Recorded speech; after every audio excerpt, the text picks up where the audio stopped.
Agora é hora de expansão de consciência, agora é hora de iniciação. E iniciação é um processo de autoconhecimento através do aprimoramento do caráter e da cultura. Um processo de transformação da nossa vida, energia em vida, consciência. É um processo de busca da verdade. E Deus escondeu a verdade onde o homem nunca vai procurá-la, ou seja, dentro de si mesmo. Por isso que através de uma entrada dentro de nossa realidade, nós acharemos o nosso mestre. Os mestres exteriores apenas servem para fazer esta união, esta conjunção da nossa realidade, da nossa essência com a nossa personalidade. E nós, como personalidades, nada mais somos do que mais uma experiência de uma série de grandes experiências que já foram realizadas por esta essência que nós chamamos de corpo causal, que é a causa da nossa personalidade. Este corpo causal, que também é conhecido na tradição iniciática como mônada, ou como unidade de consciência. E toda esta comunhão, toda esta ligação com a nossa essência permite então entender os grandes mistérios da vida e permite fazer com que a pessoa se torne um adepto. E adepto vem do latim adeptus, que significa aquele que conseguiu. Aquele que conseguiu saber a sua realidade, aquele que conseguiu ter respostas aos seus grandes questionamentos. De onde eu vim, o que aqui faço, para onde eu vou, qual é a minha escatologia, qual é a minha finalidade ultérrima nesta manifestação que eu estou. Todos vocês, todos nós procuramos evoluir, procuramos ter sucesso, procuramos ganhar dinheiro, procuramos ser notados pelos outros, termos posses, procuramos ter cultura, mas lá dentro, no íntimo de cada um, existe sempre um questionamento maior. O que eu sou, o que eu faço aqui e qual é, na verdade, a minha missão. E tudo isso nós acharemos a resposta onde o homem não procura, ou seja, dentro de si mesmo. Nesta caixinha de Pandora, nós teremos então as grandes respostas a todos os nossos questionamentos. E você que ouve o nosso programa, você que se interessa por tudo que a gente fala, por uma escola de iniciação, e esta iniciação também é feita de boca a ouvido, não mais dentro de paredes fechadas, mas abertamente. É uma iniciação de boca a ouvido através das ondas da sua Rádio Mundial de São Paulo em 95,7 FM. Os tempos são chegados e não dá mais para esconder as verdades. Nós temos que revelar, temos que trazer à tona todo esse conhecimento, porque este último alinhamento que começou no dia 28 de abril e que atingiu o seu apogeu às 0 horas do dia 5 de maio e que ainda nós estamos com esta conjunção, que falando com conhecimento astronômico, chama-se conjunção, porque não é um alinhamento perfeito, mas estão todos respeitando as dimensões do universo, as dimensões do sistema solar, todos eles estão alinhados, obviamente. E dentro de um conhecimento hermético, ocultista e teosófico e eubiótico, a gente chama de alinhamento. Mas tudo isso mostra que nós realmente agora estamos numa nova fase, numa nova era, porque quando existe esse alinhamento, existe como que um zero, ou tudo fica zerado para uma nova influência. E como nós sempre falamos em nossos programas, nós já ganhamos 25% de consciência, ou seja, nós temos a possibilidade de ampliarmos a nossa consciência de mais 25%. Isto é muito. O homem poderá chegar, então, em toda a sua capacidade cerebral no momento atual, a 12,5%, que representa 50% da consciência de um avatar menor. Um avatar de pequeno porte, de pequena importância. Então veja quanto que a gente está ainda longe de um nível de adeptos daquele que conseguiu. Nós temos que dobrar toda essa capacidade. E à medida que nós buscamos a espiritualidade, à medida que nós buscamos transformar a nossa vida e energia em consciência, então tudo isso se amplia. Automaticamente os anjos alteram todo o nosso processo de DNA. E ele começa a acumular conhecimentos muito além daqueles que uma pessoa normal consegue acumular. Tudo isto é o objetivo que nós queremos. Se você colocou nomes assim de verdadeiras potestades dentro do estudo da magia, como Giordano Bruno, Cornélio Agripa, este Merlin, que é uma figura assim até, a gente pode dizer, hipotética, mas ele existiu na realidade, e também existe um outro que é muito conhecido, que é o Basile Valentin, aquele que fala do vitriol, não é? O famoso vitriol, que é aquele cadinho onde a gente faz todas as misturas alquímicas, onde a gente consegue transformar uma matéria bruta numa verdadeira matéria de valor. Todo o processo de magia, na realidade, é um processo de criação. Então, o mago, na realidade, ele é um criador. E o mago dos magos é Deus, porque ele criou o universo. Nós podemos dizer que todo o universo nada mais é do que uma grande obra de magia. Uma magia perfeita, uma magia onde do nada se faz tudo. Onde o Parabrahma, que é a eterna possibilidade de vir a ser, quando ele passa a ser, antes de ser esta possibilidade, ele apenas não existe. Ele é apenas a possibilidade de vir a ser, a possibilidade de surgir, a possibilidade de manifestação. Então, é o nome que nós damos a Parabrahma. Então, o mago dos magos, na realidade, é o próprio Parabrahma. Parabrahma é Parabrahman, ou seja, além de Brahma. Brahma representa o primeiro aspecto na Trimurti indiana, que significa o pai. Vishnu, a mãe, e Shiva, o filho. Então, a Trimurti indiana, ela tem esses três aspectos porque Deus é trino em manifestação e une em essência. E como essência, ele é o grande mago, é o mago dos magos, é o próprio Parabrahma que criou todo o universo.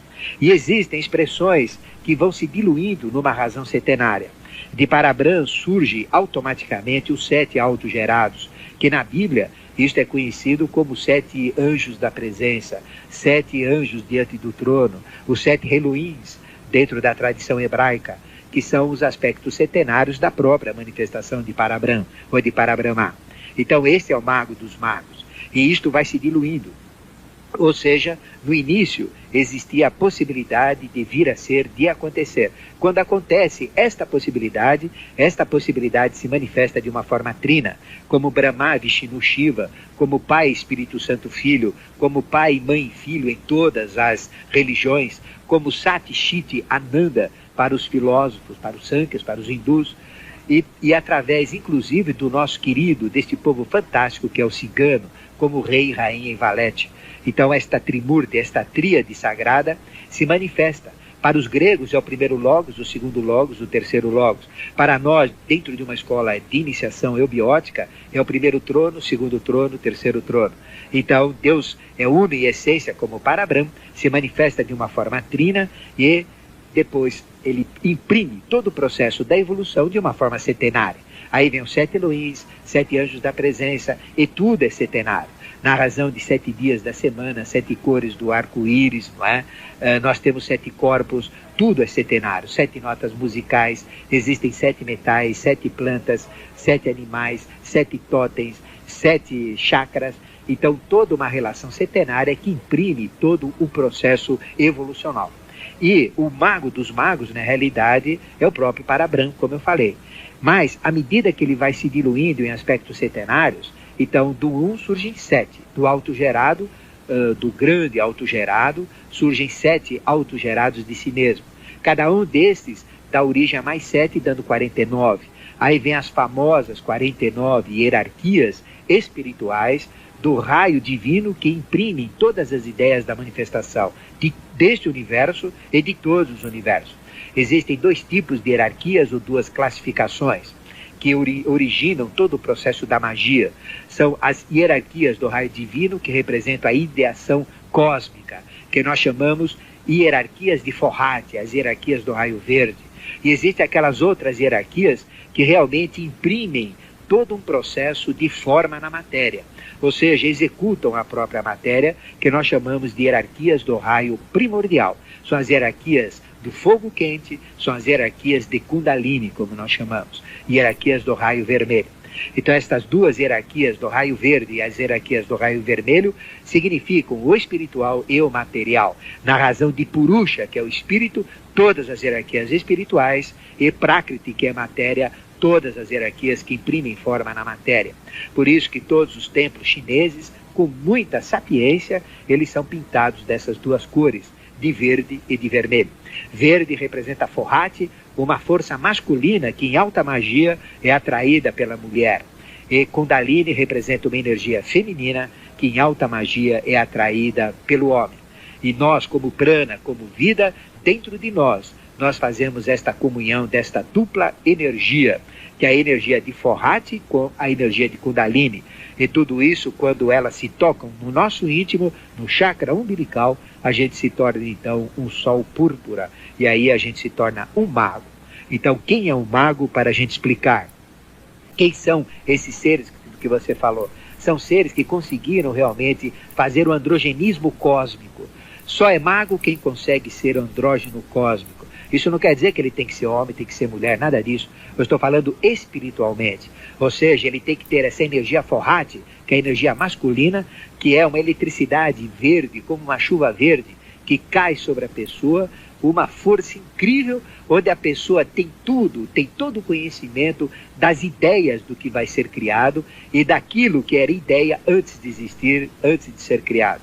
E as energias correspondentes contrárias são as energias de Kundalini. Então, Kundalini é o fogo quente e vermelho que das entranhas da Terra, das entranhas do universo, sobe, é uma energia feminina e se toca exatamente com o Forrati em prana, que somos nós, com vida. Então, nós temos a iluminação. Todo mago, então, ele é iluminado de uma cor púrpura, é a cor do mago. E, então, ele tem, através dessa cor, o poder do Espírito Santo, que o católico fala, que o crente fala. Após Pentecostes, nós temos aquele período de Pentecostes, que são 50 dias após a ressurreição, nós tivemos, então, aquelas línguas de fogo que, caindo sobre os discípulos, eles receberam a consciência crística. Nós podemos dizer que, falando sobre o aspecto de religião, o mago dos magos é o próprio Cristo. O Cristo universal que se manifesta através dos Cristos solares e através das manifestações planetárias. Cada planeta, na realidade, é o corpo físico de uma entidade espiritual que nós chamamos planetário. Então, a Terra é um planetário, ou seja, a Terra é um corpo físico de uma entidade planetária que nós chamamos Terra. É um espírito que tem como corpo o planeta Terra. A Lua também é uma entidade, ou seja, é um planetário que tem como corpo a própria Lua. O Sol é o maior de todos os planetários, por isso que representa a consciência de comando e representa então o espírito que tem como corpo o próprio Sol. A mesma coisa com Mercúrio, Vênus, Marte, Júpiter, Saturno, Urano, Netuno e Plutão, que são os 9 planetas do nosso sistema solar. E os 44 satélites, onde a Lua é um deles, nós temos Júpiter com 16, Saturno com 17 satélites. Então, cada um desses satélites também representa um corpo de uma entidade espiritual chamada planetária. Só que nós não temos condições de entender tudo isso. Na realidade, existem 44 satélites no nosso sistema solar. E estes satélites representam corpos de entidades espirituais. Ou seja, voltando aqui na Terra, nós temos na nossa dimensão o grande mago da Terra. Nós temos o mago do sistema solar, que é o Sol. Para você entender o que é magia, que agora vamos abrir claramente, você então vai entender, Eduardo, agora.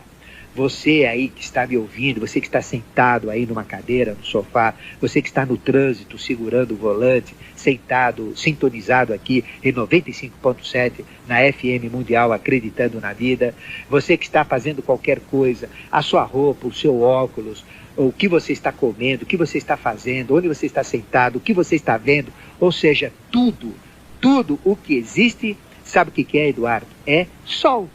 Então o que é a Terra? A Terra nada mais é do que um pedaço do Sol que se soltou. E, através da gravitação que o próprio Sol provoca, através da Terra, que é no pedaço de si mesmo, o Sol gira em torno dele mesmo. Ele tem um período de rotação completa em torno de si mesmo de 29 dias, similar ao da Lua, que é 27,8 dias, muito próximo. Então, o Sol, quando gira em torno de si mesmo, ele faz com que todos os planetas girem e todos eles no mesmo sentido. Ou seja, cada planeta em sua órbita, na realidade, é um pedaço do Sol. E nós vivemos na Terra, que é o quarto corpo, o quarto astro, daí o número 4 ser ligado à Terra. Número 1 é Sol, número 2 é Mercúrio, número 3 é Vênus e número 4 é, nesta sequência planetária, pela astronomia, é a Terra. Então, a Terra, tudo que você está vendo, tudo que existe, não é? Esta rádio, o microfone que eu estou falando, você, Eduardo, eu, todos nós, toda a humanidade, tudo que existe, todo o reino mineral, todo o reino vegetal, todo o reino animal, todo o reino hominal, era Sol. era um pedaço do Sol. Só que à medida que este Sol foi se resfriando, foi surgindo a manifestação, foi surgindo a evolução. Por isso que, sabiamente, os incas adoravam o Sol. Não adoravam por idolatria, como falo, mas sentiam o potencial do que é o Sol. Eles tinham consciência disto, que agora estou falando publicamente, mas apenas os iniciados incas sabiam. Os astecas sabiam disso, os maias sabiam disso, os gregos, os egípcios, os proto-hindus, né?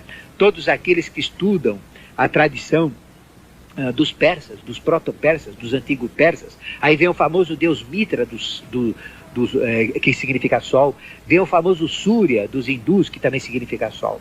Então, Sol representa o grande mago. Ele representa a consciência do próprio mago.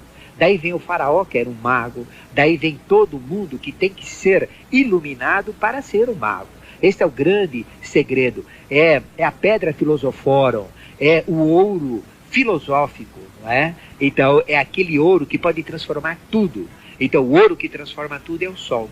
Então, nós podemos dizer que no sistema solar, o mago dos magos é o Sol. Porque ele fez tudo isso que existe, tudo que existe saiu do Sol.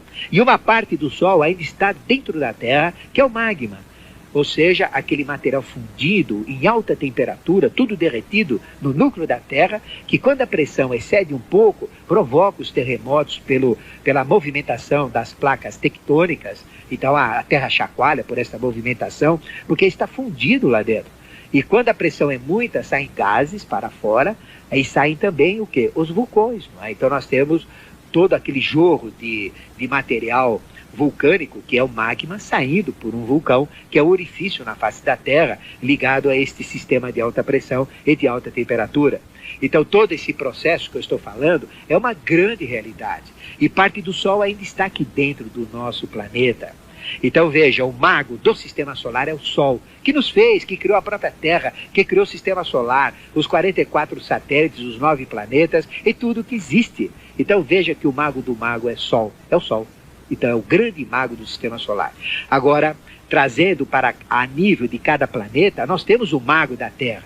E quem é o mago da Terra? O mago da Terra é Melquisedeque. Melquisedeque é o nome da essência espiritual que tem como corpo físico o próprio planeta Terra. Quem é Jesus? Quem é Krishna? Quem é Buda? Quem foram os 100 Zoroastros ou Zaratustras? Quem foram os 28 Vyasas? Quem foram os diversos Rãs? Quem foi Maomé? Quem são todos esses avataras que se manifestaram no passado e que agora, a partir desta conjunção, já está comprometido em manifestação na face da Terra, que nós chamamos Maitreya, que é a volta do próprio Cristo. O nome não interessa, pode lhe dar o nome que quiser. Quem são esses seres? Não são nada mais, nada menos do que expressões do próprio Melquisedeque. Aquele que Abraão, ele dava dízimo, que é o sacerdote do Altíssimo, que é o mago, é o sacerdote dos sacerdotes, o mago dos magos. Então, a cada nível concessional, Eduardo, nós temos o mago dos magos. No planeta Terra, o mago dos magos, ou seja, o mago que comanda todas as experiências, porque ele é um aspecto solar também, só que ele é diluído no planeta Terra. E ele representa, então, a consciência que cria todas as experiências do mineral, que cria todas as experiências do vegetal, todas as experiências do reino animal e todas as experiências do reino hominal. Ele é o mago dos magos. Este é Melquisedeque. E quando ele assume um corpo físico para influenciar diretamente na experiência que ele mesmo projeta e conduz, então ele chama-se Avatara. Então Jesus, Buda, Krishna, todos eles representam uma mesma essência. Daí vem a ignorância das religiões se gladiarem entre si, brigarem entre si, acharem que são donas da verdade. Cada uma é uma fatia de uma pizza. A grande pizza, a grande verdade é a religião universal. É o ecumenismo que é a soma de todas as religiões. Por isso que o nosso templo, dedicado a Maitreya, ao Senhor do Universo, ao arquiteto do Universo, muito bem cultuado, muito bem respeitado, muito bem trabalhado nas escolas maçônicas, representa então um grande arquiteto. Aquela tríade que tem o olho no meio, a tríade significa a manifestação, aquele triângulo significa a manifestação trina, e o olho significa aquele que tudo vê, o onisciente, oniconsciente, onipresente, que representa o olho central, ou seja, o próprio Parabrahma, o mago dos magos, o mago que criou o universo. Então Melquisedeque representa o mago dos magos, porque ele cria todas as experiências na face da Terra. Então, ele é o mago dos magos do planeta Terra. O mago dos magos do sistema solar é a consciência que tem como corpo físico o próprio Sol, que nós chamamos um luminar. É uma consciência que nós damos o nome de um luminar, que nós damos o nome de um luzeiro, que nós damos o nome de um Diane, que nós damos o nome de um Dianchuan, por exemplo, de um mini Dianchuan, ou melhor, de um Logos, que nós damos o nome de um Ishivara. Então, são senhores da luz. São estas consciências que têm como corpo físico o próprio Sol. E o Sol representa 99,8% em volume do sistema solar.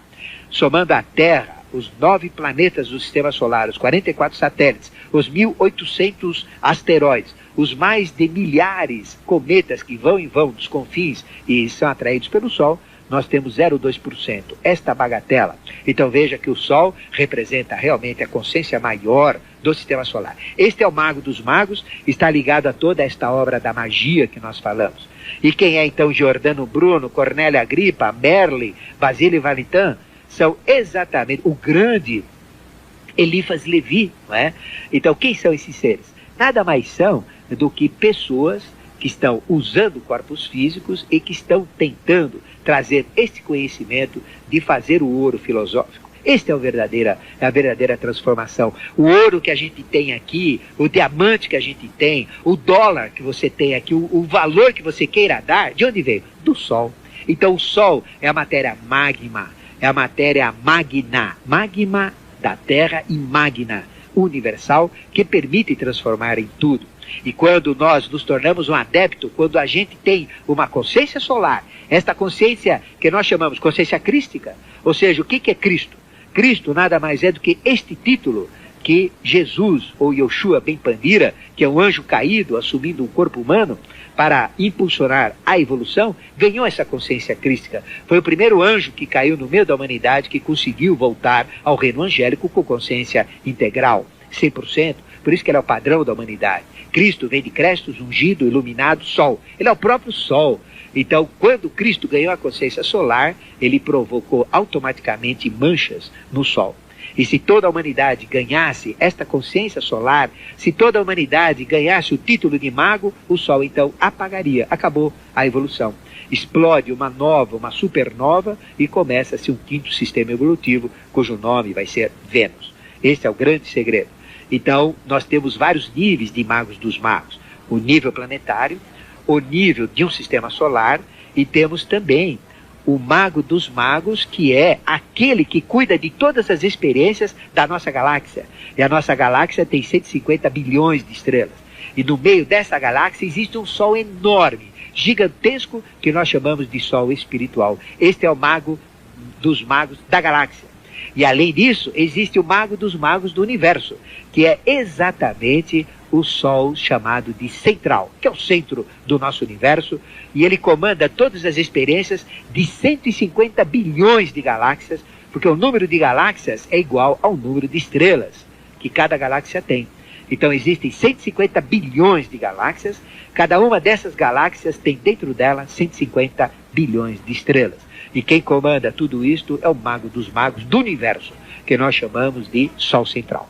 Veja que coisa linda que você me permitiu trazer, conhecimentos herméticos fantásticos que somente eram dados em escola de iniciação. As manifestações das hierarquias, nós temos 3 níveis de consciência. Nós temos um grupo de hierarquia que chama-se Maha, são 3 hierarquias, né? São as hierarquias chamadas de Mahasattvas, né? Ou seja, são hierarquias onde a gente só percebe pela vibração. Elas correspondem a um raio hierárquico que nós chamamos de raio amarelo. São hierarquias que representam as ideias da criação. São as hierarquias chamadas de Mahasattva. São as hierarquias do raio amarelo, são as hierarquias que imprimem toda a vibração universal. Depois nós temos uma segunda hierarquia chamada de Maharajas, ou seja, as hierarquias que provocam todos os movimentos na evolução. E nós temos uma outra hierarquia que nós chamamos de Mahatamas, que são as hierarquias que realmente põem a mão na massa e interferem diretamente na própria evolução. Então nós podemos dizer que esta primeira hierarquia de Maha Sattva, ou do raio amarelo da própria vibração, são os Ishvaras, como a gente conhece na tradição iniciática e na tradição ocultista. Então, os Mahasattvas, eles são Ishvaras, que pela sua vontade se transformam em múltiplos e impulsionam toda a evolução. Como Maharajas, ele representa a própria lei que rege toda a evolução. E como Mahatamas, representam as consciências que são inseridas no próprio contexto evolucional. Então nós temos hierarquias que assumem corpos físicos exatamente para influenciarem no processo evolucional. Nós temos, por exemplo, Marco Polo, nós temos Kung Fu Tse, conhecido como Confúcio, nós temos grande parte de Manus, grande parte de Avataras, que são desta hierarquia. Nós temos Cristóvão Colombo, que na realidade era um ser especial, não era um homem comum, mas era um anjo caído no meio da humanidade. Nós temos Pedro Álvares Cabral, recentemente comemoramos 500 anos de descoberta do Brasil, como você colocou, realmente era um Kumara. Então, Kumara, na realidade, são anjos caídos no meio da humanidade, são consciências que não se misturaram com a humanidade e que se misturaram também. E hierarquias que estão sob a responsabilidade de fazer com que o processo evolucional aconteça na face da Terra. Então, através das marchas das civilizações, através das guerras, nós tivemos muitos seres com esta figura kumárica. Nós sabemos que Napoleão não era uma pessoa comum, que Hitler não era uma pessoa comum. Todos eles tinham uma missão. Alguns pela dor, pelo sofrimento, outros pelas guerras, outros realmente até com um aspecto bem cruel, como nós tivemos Gengis Khan e tantos outros, como Hitler, o próprio Hitler, e tivemos também aqueles que têm uma consciência um pouco mais ligada aos fatores benéficos da humanidade. Então nós temos uma figura como Kumara, que é uma hierarquia, ou seja, todas as hierarquias que estão envolvidas com o processo da humanidade, ou seja, que assumem o corpo humano para impulsionar a evolução, nós chamamos de Kumara. Aí vem a grande árvore da iniciação, que é a árvore dos Kumamaras, ou dos Kumaras, que é a árvore que faz toda a tessitura de um processo concessional na face da Terra. E todos os Kumaras, toda essa árvore, toda essa tessitura concessional, através de cientistas, que são colocados no meio da humanidade, através de filósofos, através de dirigentes, através de guerreiros, através de de artistas, eles assumem os mais diversos, porque existem as 7 linhas. Kumara representa uma quarta hierarquia, mas ela tem dentro de si as 7 linhas também. Então nós temos toda uma manifestação kumárica na face da Terra. E a árvore que une, a árvore genealógica desta hierarquia, nós chamamos de Kumaras, ou dos Kabires. Aí vem a cabra como símbolo. Cabra, em hindu, quer dizer não nascido, ou seres que não dependem de mulheres humanas, mas que vêm dentro de um processo de colocação na humanidade pelo androgenismo. Aí vem os Kabires, os Kumaras, a árvore de Kumamara, aí vem todo o processo de cabra, aí vem na mitologia Zeus amamentado pela cabra Amalteia, tanto é que ele imortalizou esta cabra que lhe dava poderes imortais, porque a pele desta cabra fazia então a envoltura, toda a proteção do seu escudo, e ela protegia, fazia com que nenhuma flecha pudesse atravessar aquele escudo, e ele então se tornava protegido pela cabra Almateia. Tanto é que ele a eternizou como a constelação de Capra, ou Capri. Então nós temos a cabra Almateia. Então, ligado aos grandes mistérios, e vale dizer que na mitologia, Zeus foi amamentado, né, por cabra, e ele tinha os Kabires que cuidavam dele, porque ele foi abandonado por sua mãe como proteção para não ser morto pelo seu pai Crono, como a gente sabe na história da mitologia. Então a cabra, ela tem todo um sentido muito iniciático. No Tibete, a cabra tem um alto nível, tem uma alta significância, um alto simbolismo, porque a cabra é aquela que sobe ao ponto mais alto de qualquer montanha, por mais íngreme que seja, e a montanha é o símbolo do sagrado. Todo avatara, todo mestre está ligado a uma montanha. Jesus está ligado ao Monte das Oliveiras, ao Monte do Calvário, ao Monte do Gólgota, ou da Caveira, onde ele foi crucificado. Nós temos, por exemplo, Zeus ligado ao Monte Ida. Nós temos Moisés que recebeu as pedras da lei no Monte Sinai. Então, nós temos Dionísio ligado ao Monte Ida também. Então, nós temos uma série, todos os seres de alta hierarquia estão ligados a uma montanha. E quem sobe naquela montanha são as cabras. E a cabra, então, ela tem o significado sagrado. E daí vem Pedro Alves Cabral, ou da cabra, ou dos cabires, ou dos cumaras. Tudo isso é simbólico. E a cabra, ela representa um nível consciencial de envolvimento com a própria humanidade.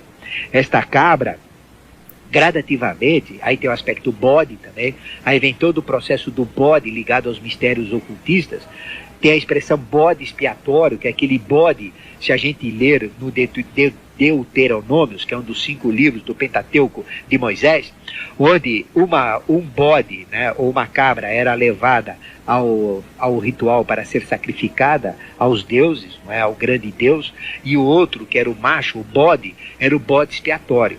Então todos daquela aldeia que queriam se livrar do mal, xingavam aquele bode, mas xingavam, colocavam tudo que era de ruim, todo urucubaca, todo o azar, toda a praga, toda a maldição, todo o anátema, né, que é a própria essência da maldição, em cima daquele bode.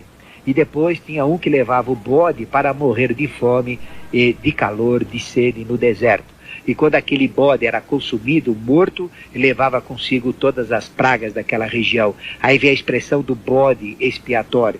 Então veja que são simbolismos muito grandes.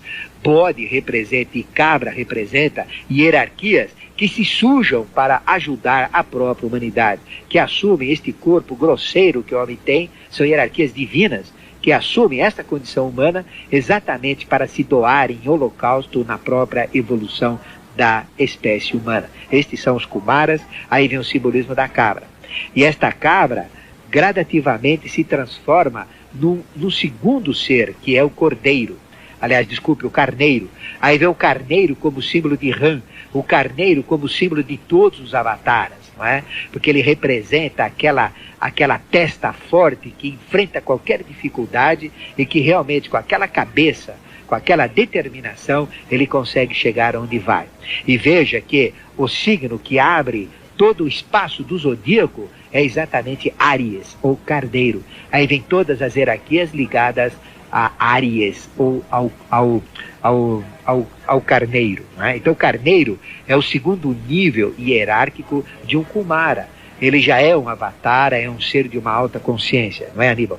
E quando ele chega já a ser aprimorado, mais ainda, como é o caso de Jesus, de Yoshua Ben Pandira, que é esse mesmo Kumara, que usou como esse símbolo o próprio bode, que depois do bode ele usou o carneiro nas suas expressões como Ram, principalmente como Ram, cujo símbolo era o grande carneiro, e como a maioria das hierarquias, aí ele chegou na sua evolução maior. Ele chegou então a transmutar o bode em corneiro e carneiro e depois em cordeiro.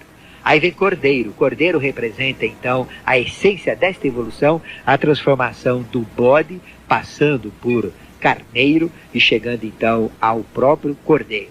Então ele representa o cordeiro de Deus que foi imolado, quitolis peccata mundi, não é? Miserere nobis, como a gente ouve na Santa Missa, e é santa mesmo, porque enaltece os valores mais sagrados que existem, porque a missa é um grande ritual. Então existe essa homenagem ao Cordeiro de Deus que tira os pecados do mundo. Agnis Dei quitolis peccati mundi. Agnis, aí é o cordeiro, não é? É o carneiro que se transformou em cordeiro, o filho do próprio carneiro, tenro, puro, inocente.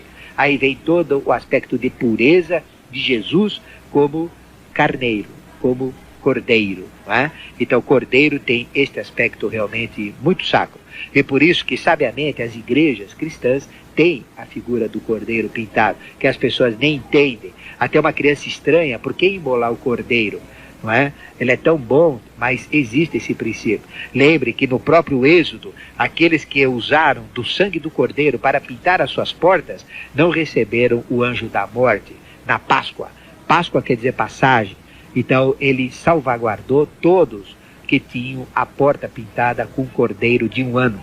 Então significava pureza, não é? E aqueles que não tinham, que eram os faraós, tiveram o seu primogênito morto pelo anjo da morte. Aí vem a Páscoa, onde houve o êxodo, a libertação deste povo que o faraó então, entristecido, libertou para o êxodo, que Moisés então levou seu povo para em busca novamente da Canaã, da terra sagrada.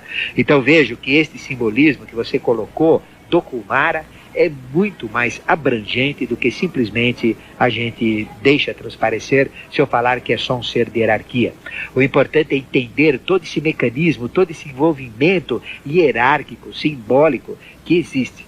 Ou seja, quem é Jesus? Jesus representa uma transformação hierárquica de um Kumara, não é? Que veio assumindo expressões maiores.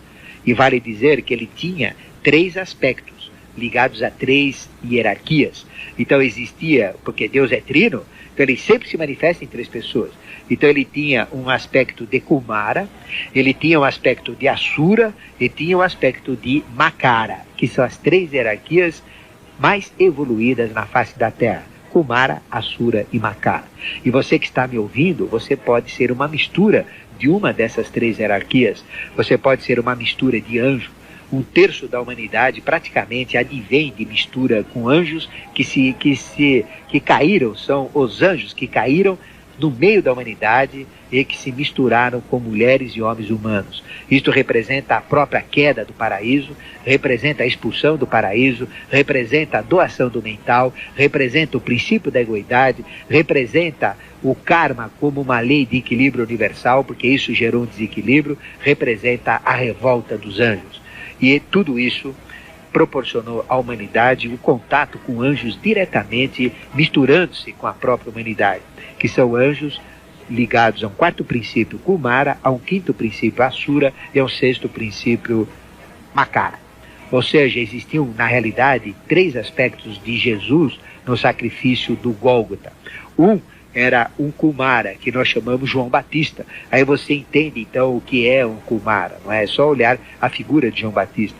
Tem aquele que morreu na cruz, que representa uma figura de um Asura, e aquele que foi o instrutor dos 13 anos até os 30 anos de Jesus no Tibete, que ele entrou pelo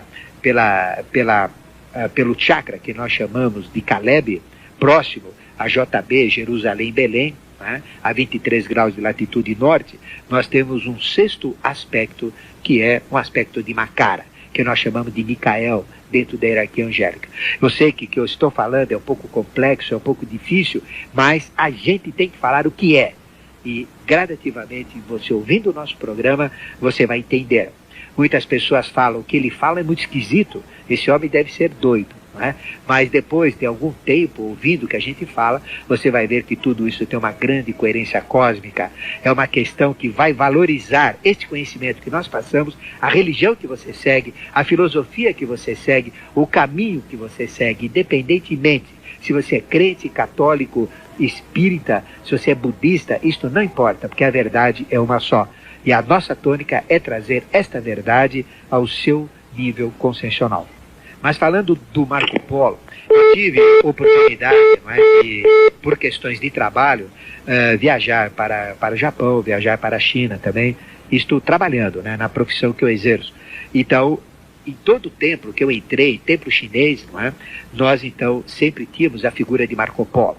Tínhamos a figura de várias pessoas de importância dentro do conhecimento dos chineses, que são milenares, esses conhecimentos ligados à flor de ouro, é o conhecimento dos mais herméticos que tem, desta tradição que começou com um grande ser que nós chamamos de Fukhi, ou Forri, que representa o avatar primordial dos chineses, e uma sua expressão posterior, que foi Lao Tse, ou Mestre Zé, fazendo a tradução de chinês, ou Mestre Zé, ou Lao Tse, que criou o taoísmo, esta religião tão fantástica, e através do Tao Te Ching, que é a Bíblia Sagrada do taoísmo.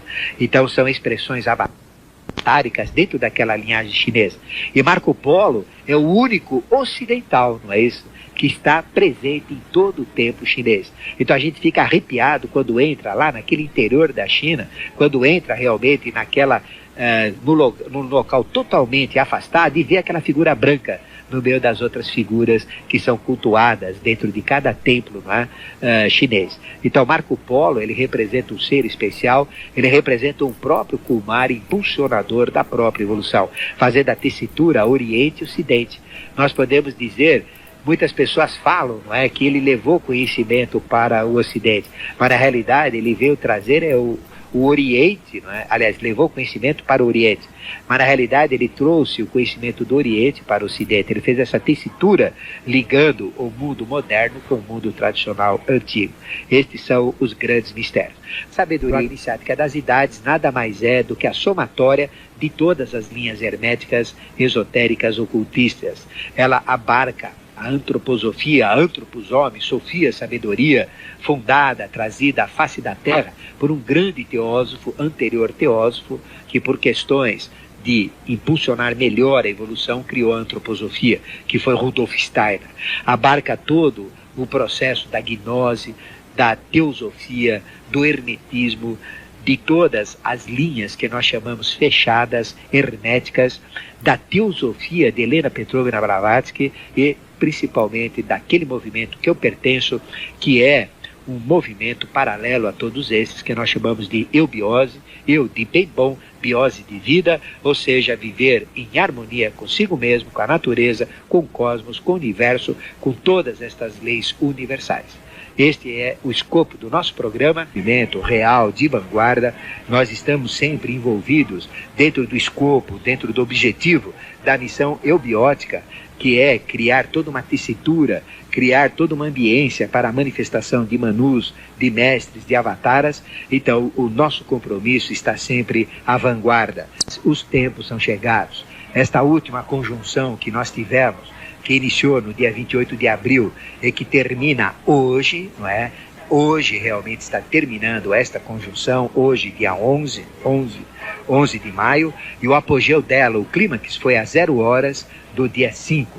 Então, no dia 5 de maio, nós começamos a ter todo o impulso de uma conjunção muito forte que nós já trouxemos aqui através de mistérios revelados e de ocultismo sem mistérios.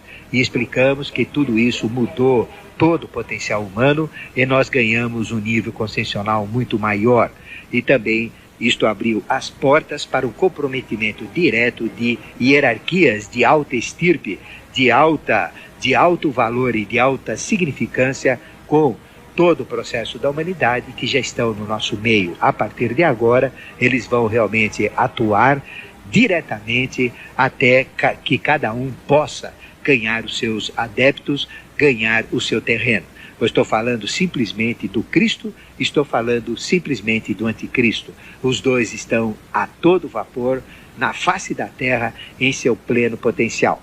Porque até então o que existia na face da Terra eram seus aspectos fortes, aspectos interessantes, subaspectos, aspectos múltiplos, vidas esparsas e outras subdivisões dessas manifestações. Mas agora podemos dizer que eles podem se manifestar com toda a sua plenitude, tanto o mal como o bem.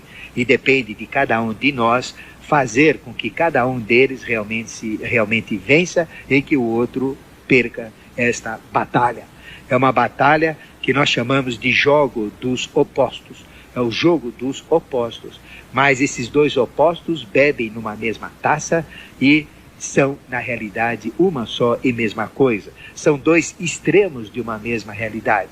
Tanto é que quando surge um Cristo, surge o Anticristo. Quando surge o Anticristo, surge o Cristo. É impossível um surgir sem que o outro também se manifeste.